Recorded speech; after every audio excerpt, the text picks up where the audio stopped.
Hey guys, in this video, we are going to be identifying your happiest customers.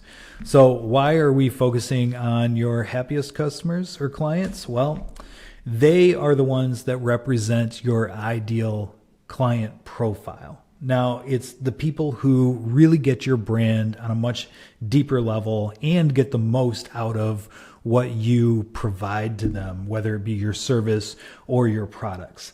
And by studying their specific characteristics, their needs, their pain points, their goals, and their aspirations, we are going to be able to take that information and reverse engineer those key elements of your brand position. The second reason is they reveal your competitive advantage. The features, the services, the things that they like the most about working with you are likely the things that set you apart from the competition. Identifying these differentiators now is essential for creating an ownable brand position. The third thing here is their enthusiasm is inspirational. Tapping into that authenticity of your happiest clients can infuse your brand messaging with very genuine emotion and energy. It's their words, it's their stories, it's their perspectives that will help you articulate your why and your how in a way that resonates powerfully with future clients. Fourth reason here is they provide a blueprint for attracting more of the right people. Now, really the goal is we want to replicate your happiest clients. We want to really take them and clone them so that we're attracting more of the right people all the time and being really efficient with our messaging and marketing so that we can get them in the door. Now, I'm going to put this a different way. So on this grid here, we have a basically like a sliding scale of your bad fit customers all the way to your good fit customers, and those folks that represent a high lifetime value and those that represent a low lifetime value. Now, currently, your customer makeup may look something like this, but the reality is we have very few happiest customers right now. And then the majority falls somewhere else on this scale. So you have your bad fit customers over here that may be coming back from time to time and purchasing your product or service, but they always have some kind of like a gripe or a problem, or they're the complainers of the group.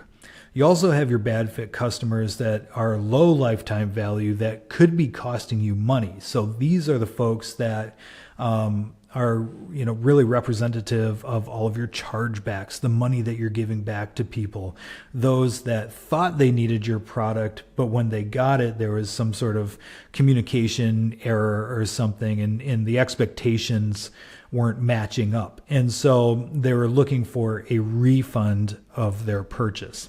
Now, over here on the right side, we have your good fit customers, and there's good fit customers of low lifetime value. So maybe they came in and purchased your product once and never came back, or they weren't necessarily repeat customers. And that might be because of a miscommunication in where they're at in their business right now. But there's also potential to turn these good fit customers, low lifetime value, into good fit customers, high lifetime value. Now, these are the folks that we really want to focus on.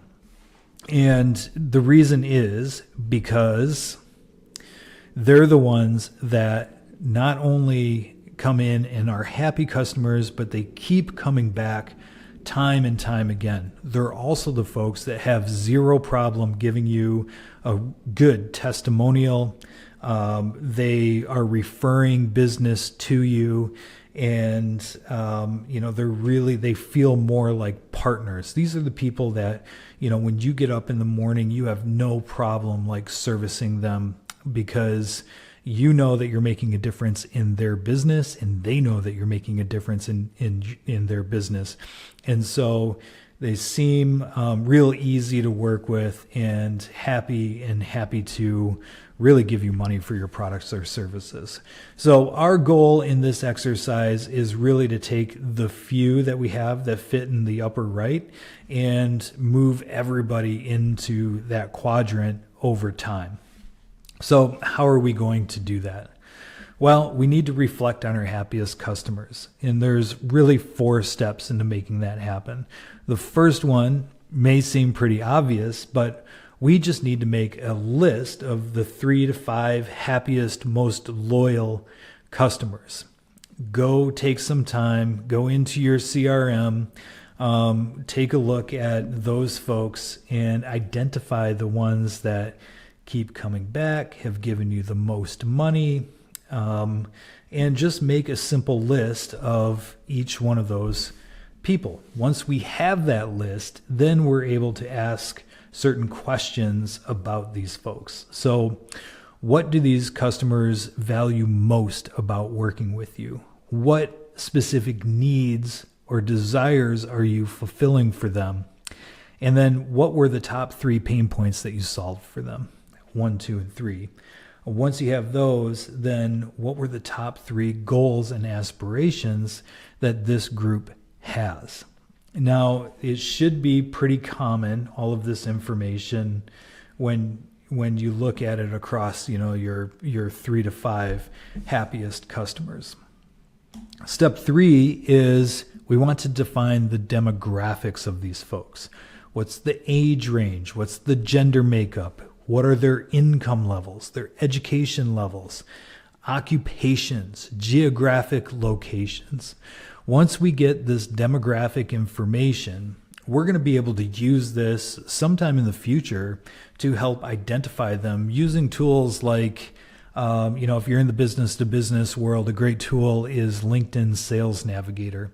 And you can take all of this information, plug it into Sales Navigator, and then, at the click of a button, you get a list of very potential clients for you that fit this profile. And that can be pretty powerful for you. And then step 4, we want to define the psychographics of these customers. So the psychographics are things like, what are their personality traits? Like, what are their values and beliefs? What are their lifestyle choices, hobbies, interests, social media habits, content preferences, brand affinities? Now, the difference between step 3 and step 4 is that demographics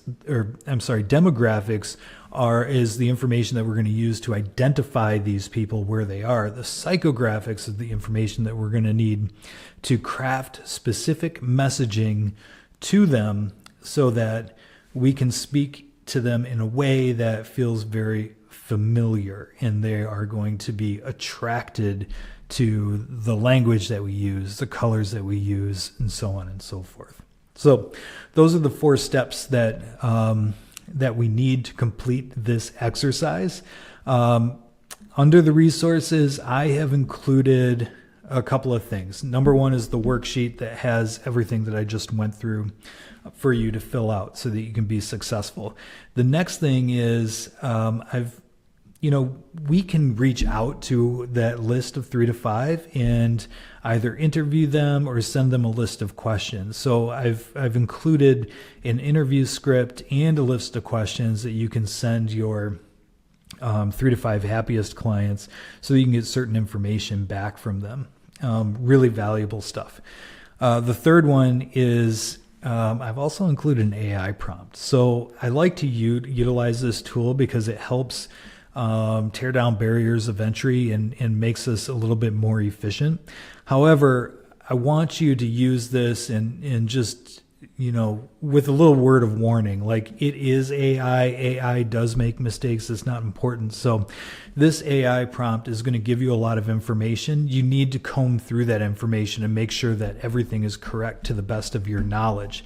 Now, I would suggest only doing this after you interview or get some questions back from your happiest clients. That way you can compare and contrast between what you're getting from AI versus what's really being said from your customers. So what are we going to do with all of this information? Well, the next video is all about analyzing the information that we get from here and really generating some insights that we can use in the future. So go through this. It's really important that you spend the time and the energy here deeply understanding who that happiest client is. And then when you're ready, click on the next video and we'll do an analysis of them.